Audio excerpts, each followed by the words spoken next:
And I'll never forget when I got the phone call from the pastor of that church. I don't know if you're interested in coming to Tampa, be my minister of music. If you understand who this phone call came from, you'll understand. There was a man, Reverend Dr. Arthur T. Jones.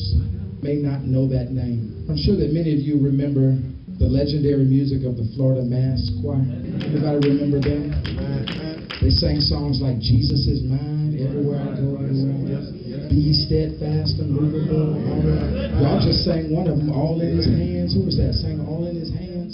When you play those old Florida Mass Choir records, there's a voice on those records. If you didn't know any better, you would think it was James Cleveland. There was a man singing songs with a gruffy sounding voice. That wasn't Reverend James Cleveland. That was Reverend Arthur T. Jones.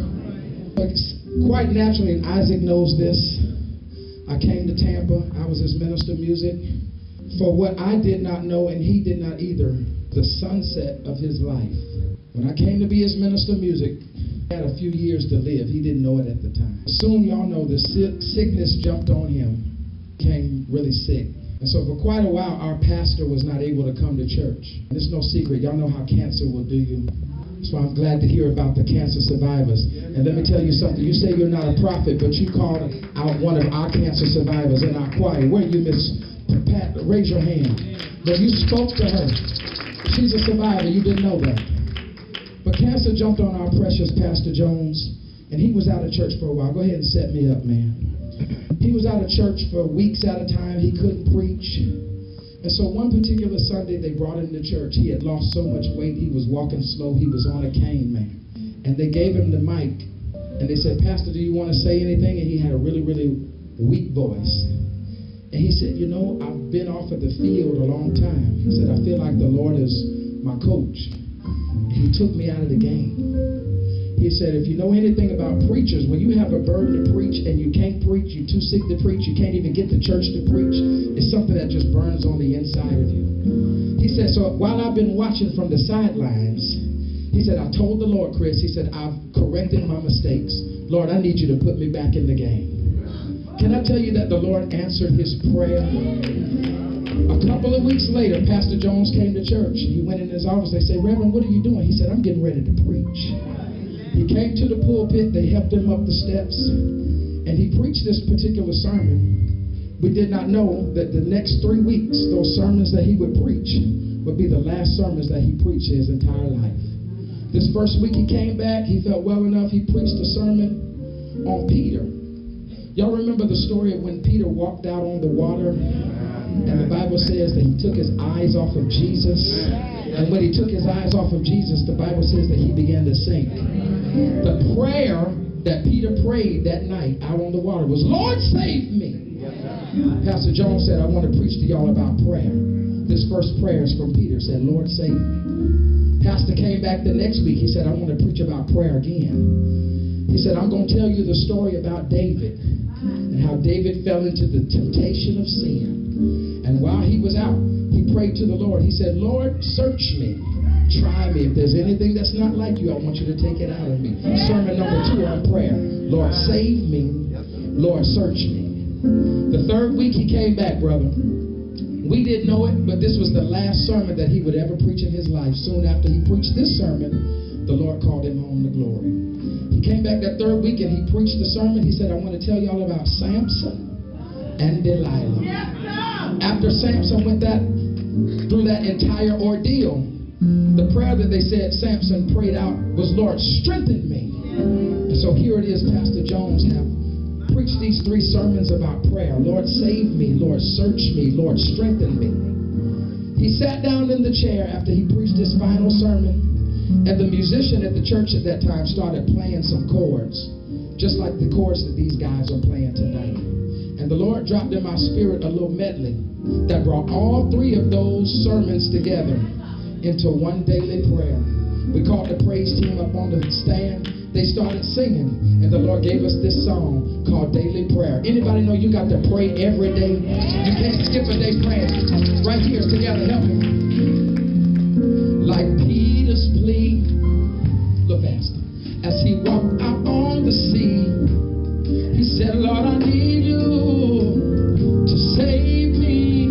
This is the song the Lord gave me that song.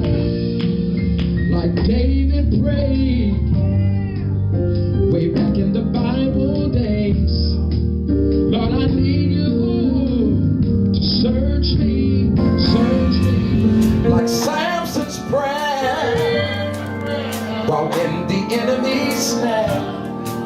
Lord, I need you to strengthen me.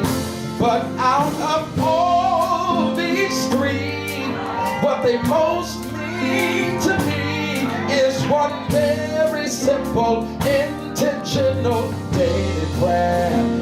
Lord, please. Lord, please save me. Search me. Strengthen me. Lord, please. Lord, please save. I can't hear you. Search me.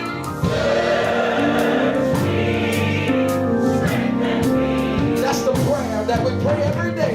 Listen, when you've lost all your hope and you're at the end of your rope, say, Lord, I need you to save me, save me. When you can't sleep at night 'cause your heart just ain't right, Lord, I need you to search me, search me.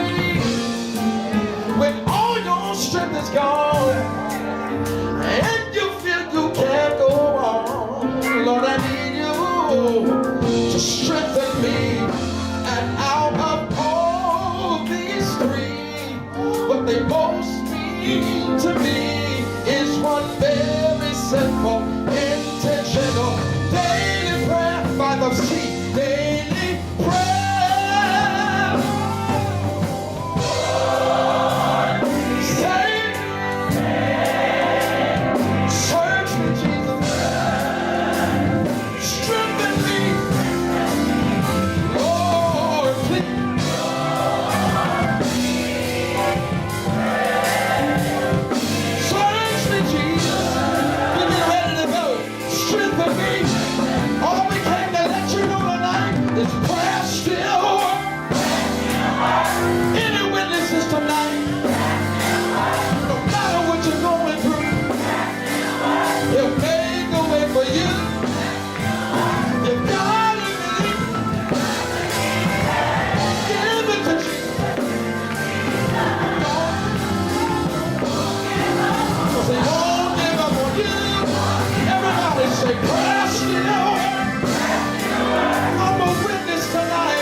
Boy, he's 5 years old.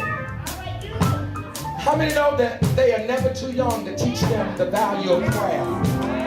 You gotta start teaching babies how to pray from a young age. And so I got a little 5-year-old. I don't wait for Sunday school to teach my son how to pray. I teach my son how to pray myself. And every time he sits down to eat his food, he knows how to fold his hands. And there's not a time that my son sits down, I don't care if it's a happy meal. Fold your hands, bow your head, and say something like this. God is great.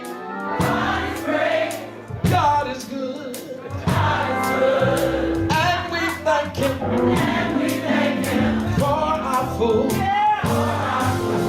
By his hands, we all are fed. Say, thank you, Lord, for our daily bread. All we trying to tell you is prayer still. That's all we're trying to tell you. So we teach him how to pray before he eats. But when he gets ready to go to bed at night, and you learned it too, we were all coming up in Sunday school. They taught us how to get down on our knees every single night and say, it's time to get ready to go to bed. Night, night. Everybody say night, night.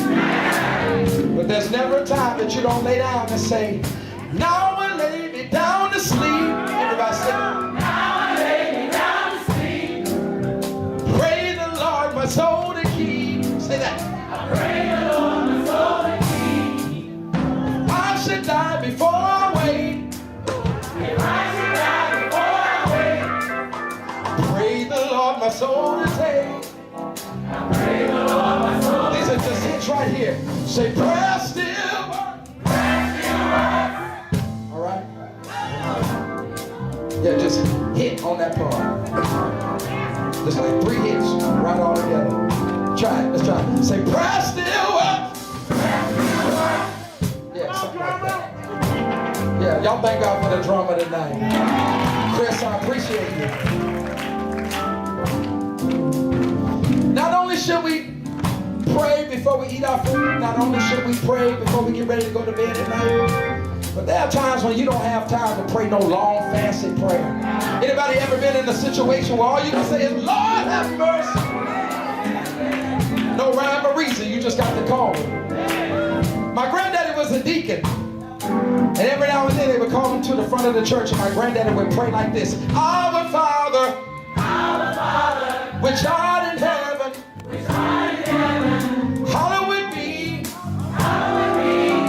hallowed be thy name. Thy kingdom come, thy will be done on earth as it is in heaven. All I'm saying is prayer still works. Yeah.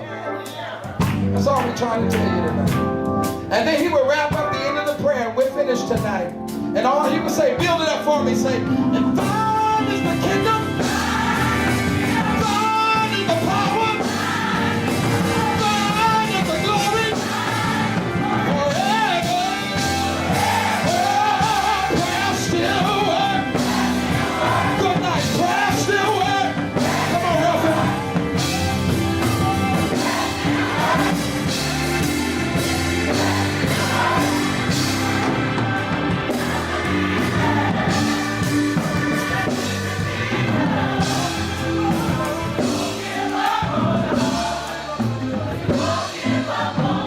Sister Lemmie, come here. You come all the way from Chicago. We need you to join the Florida choir, right, Queen? Hallelujah. Y'all don't mind? Y'all come up here. Come on up here. Come on up here. Y'all come on up here. Get right here. Come on right here. Get on up here. Give it a nice choir. Come on. Go in the choir stand. All y'all singers out there. I'm not talking about in the bathroom. I'm talking about church folk singers. Look at these choir members. Come on here. Sister Lemmie, Sister Battles, come on up here. Y'all taking too long. Get on up here. Y'all get some love to all these choir members. Come on, get some love to the choir members. Yeah. All right, Tampa, Orlando, Jacksonville, y'all move in, move in. Somebody get our picture. I feel like smiling right now. Look at the choir members. Come on in here. Oh! Prayer still works. Prayer still works. Prayer still works. Prayer still works. Prayer still works. Oh! Prayer still works. Prayer still works. It works in the morning. Prayer still works. It works in the noonday. Prayer still works.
trust in